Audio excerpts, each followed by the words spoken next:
Let us solve one problem from the mathematical physics from GATE physics paper.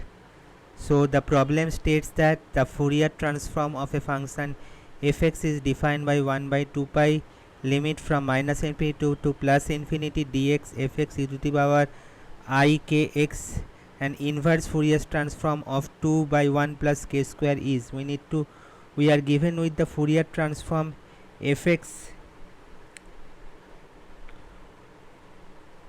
f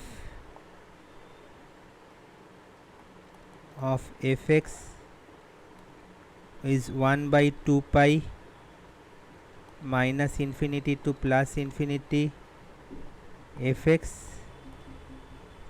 e to the power I k x dx. Right, we are asked the inverse Fourier transform of the given value. So we recall a standard Fourier transform pair. So from the standard tables we have the fx f e to the power of x mod, we have 2 by 1 plus k square. Right, this means that f inverse 2 by 1 plus k square equal to e to the power minus modulus of x mod of x.